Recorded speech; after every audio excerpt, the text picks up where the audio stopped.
Je m'étais promis de ne plus parler du masque parce que je croyais en avoir fait le tour, enfin avoir fait le tour du sujet, mais le hasard en a décidé autrement. Figurez-vous que Gustave, avant que les marchés ne soient fermés dans la région, refermés dans la région, a rencontré du côté de Gaillac, dans la plaine par là-bas, un type de Toulouse qui faisait des masques anti-Covid, en fait des masques anti-masques, et qui voulait me voir à cause de mes chroniques sur le sujet. Donc le type a débarqué chez nous en voiture un samedi, pour dire bonjour et nous apporter ces masques, les masques de sa fabrication qui disaient des choses comme résistance ou masque anti-amande, etc. Le tout en jaune vif. Mais là n'est pas la question. La question c'est que ce déploiement de marchandises qu'on trouve sur Internet, d'ailleurs sur son site qui s'appelle ralemasque.fr, ce déploiement de jaune sur les tables de café à Campagnol a eu lieu en présence d'une grande partie de la distribution habituelle de ma petite pièce hebdomadaire. Vladimir le biélo-ukraino-russe qui est à Campagnol depuis l'âge de 6 ans parce que sa mère a épousé un éleveur par un site de petites annonces, Gustave évidemment qui vend des livres par internet, Christiane la psychiatre de Montpellier, l'abonné au Monde qui vit de ses rentes après avoir glandé dans un cabinet d'études jusqu'à 56 ans, l'instituteur et même l'ancien médecin de chez nous, je parle d'il y a 30 ans là, qui a laissé tomber la médecine de campagne pour faire carrière après son divorce sur la Côte d'Azur. C'est lui qui a lancé la conversation en nous disant qu'il ne cautionnait absolument pas, à titre médical, les dernières conneries du gouvernement sur les restaurants et les bars en tant que médecin. Il nous a dit qu'il faisait partie des signataires médicaux de toutes les protestations contre la dinguerie organisée autour de la fameuse incidence, qui ne veut rien dire selon lui. Ce sont en tout 200 ou 300 médecins quand même, dont les tribunes sont repoussées systématiquement par les grands journaux, alors que parallèlement, 4 Pékins du conseil scientifique, eux, ont le droit de pérorer sur les plateaux et dans les colonnes sur le ton, c'est fini. La récré, on va sévir, vous allez faire comme on vous dit, etc. Et c'est là que nous avons fait le pont entre les masques de notre ami toulousain, là, et où il y avait écrit muselière, bas les masques, etc., et ceux que portaient les 4 imbéciles du conseil scientifique qui trouvaient malin d'être les seuls sur un plateau de 4 ou 6 personnes à la télé à porter ce truc malgré le studio ventilé, malgré la distance scrupuleuse observée entre les invités. Généralement, en effet, il n'y avait qu'un seul de ces représentants de cette junte médicale pour venir rappeler par son masque la nécessité d'y penser toujours et encore. Et là, Christiane, la psychiatre, nous a dit tu parles, elle est la clé de leur pouvoir, ils ont intérêt à l'entretenir. En plus, je ne sais pas si tu as remarqué, ils portent exprès le masque à 10 centimes, celui du peuple, le bleu ciel, là, par pure démagogie, parce que à leur hôpital, ils pourraient avoir des masques de pro à charbon actif, et tout blanc. Un autre a dit, c'est comme l'affreux Barouin, là, si proche du peuple, soi-disant. Lui aussi, il se balade avec un masque noir, mais frappé du crocodile Lacoste. Il est frappé lui-même, oui. Plus de 100 € pour avoir l'air d'un con avec un masque Lacoste, ça fait un peu cher. Et un autre encore a dit, Vuitton va s'y mettre, mais c'est déjà fait depuis longtemps. Puis notre ex-médecin de Campagnol a regardé autour de nous pour voir si quelqu'un le portait, ce fameux masque. Eh bien oui, l'abonné au Monde en avait un, mais sur l'oreille et puis un peu dans le cou. Quand on lui a parlé de tout ça, il nous a dit, je suis pas fou quand même, je le mets que quand j'entre dans le café. Et Gustave a dit, il a décrit la scène, il faut voir le manège. Quand il va faire son loto, il y a 1 mètre entre la porte et le présentoir à journaux, il met le masque pour 1 mètre. Les mecs au bar, ils boivent leur café sans rien sur le nez, évidemment. Et l'autre jour, il y en a un, René, dans la bande, qui est de l'Hérault, qui lui a dit, ils ont trouvé 2 types noyés pendant les inondations, puis l'un d'eux avait encore son masque, comme quoi ça protège pas. Puis l'autre encore a répondu, non mais tu déconnes, mais il a ajouté, c'est comme moi je connais un type qui a arrêté de fumer, il est mort écrasé par un bus. Du coup, notre ami Albert, l'abonné au Monde, a eu l'air un peu fâché, avec son masque sur le cou, de passer pour un type qui obéit sans réfléchir. Et je suis sûr, a dit le médecin, qu'il a le même en plus depuis 1 mois. Et là, Albert a dit, alors pas du tout, je le change tous les jours. Eh bien, vous faites partie des 2%, a dit le médecin contestataire. Et là, il s'est lancé dans une espèce de diatribe à l'égard des autorités et qu'il a accusé de pratiquer un langage entièrement détaché du réel, de gouverner pour un peuple complètement imaginaire. Il a dit la réalité, c'est que les 3/4 des gens ont 2 ou 3 masques au fond de la boîte à gants, toujours les mêmes, et qu'ils le mettent uniquement pour pas prendre une amende.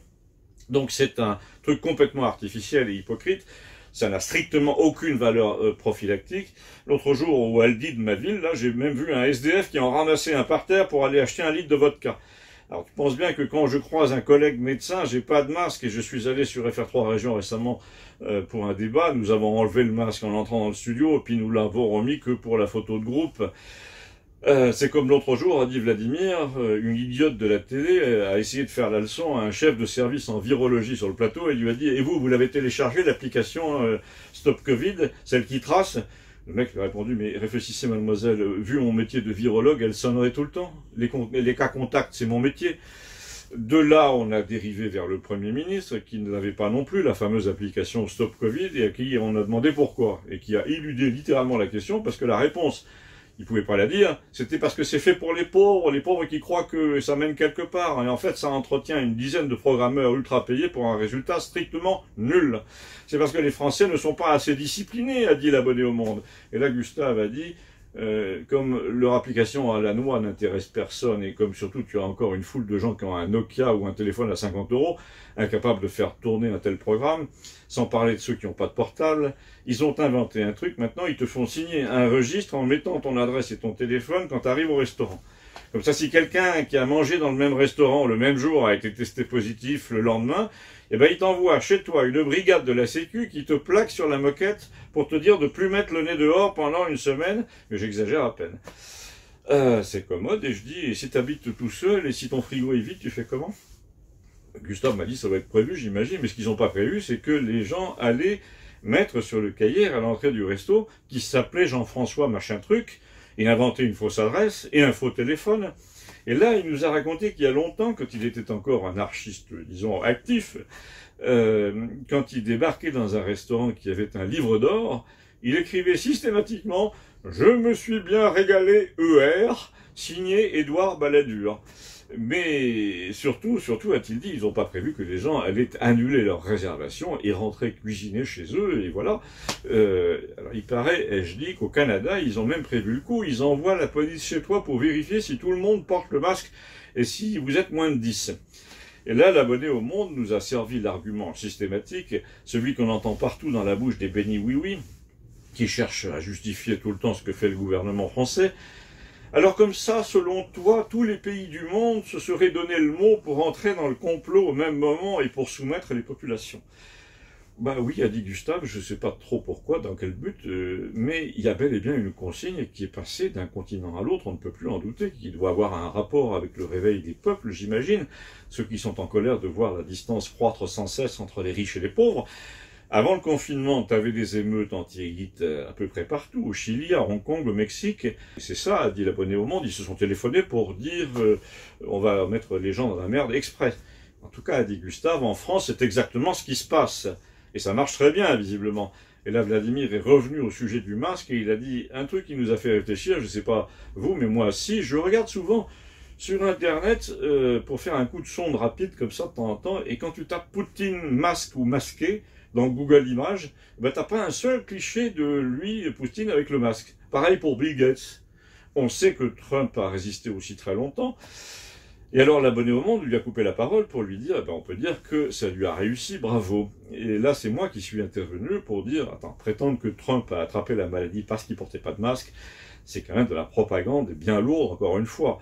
Médicalement, rien n'indique toujours que le masque est réellement utile, au moins en plein air, à moins qu'on te tousse à la figure. Il faut arrêter avec ça. Et je parlais en toute confiance parce que l'ancien médecin de campagne, là, que j'ai cité tout à l'heure, était de cet avis, il était à côté de moi, il est remonté au créneau pour dire ce masque c'est avant tout un signe de soumission, sauf à la rigueur dans les couloirs d'un hôpital. Comme le dit madame. Christiane, dit l'intéressé. Comme le dit Christiane, a-t-il répété. C'est surtout un moyen d'asseoir un pouvoir sur les gens avec l'obligation du port du masque. Tu ne fais plus rien naturellement, tu es obligé de te surveiller tout le temps, et c'est ça qu'ils veulent. Et Christiane a dit, ils se raidissent d'ailleurs, tu les vois là de plus en plus mettre le masque pour te parler, même les hommes politiques, leur intimidation marche de moins en moins, donc ils accentuent l'obligation, tu vas voir qu'ils vont finir par te faire tirer dessus dans la rue parce que tu portes plus ce fameux masque. C'est tellement un symbole de leur domination sur toi que ça les rend fous. Ils commencent à s'apercevoir que les gens les mettent uniquement par peur de l'amende, les mettent n'importe comment, et mettent d'ailleurs toujours les mêmes, sans parler de ceux, ai-je dit, qui sont asthmatiques, comme moi, et qui portent un bas de femme découpé, qui ne protège de rien, mais qui fait juste taire la police.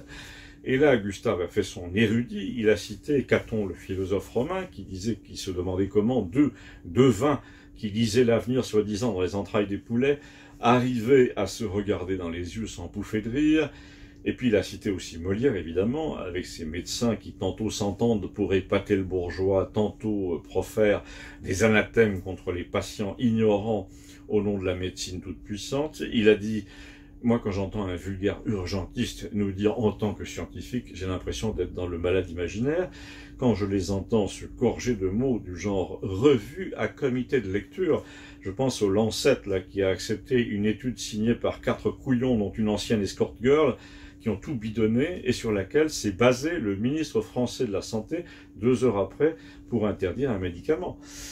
Mais là où Gustave nous a un peu stupéfait, c'est quand il nous a parlé de Savonarole, un moine du XVe siècle qui, à Florence, avait réussi à convaincre la totalité de la ville qu'elle devait s'amender, renoncer aux vanités, à la luxure, etc.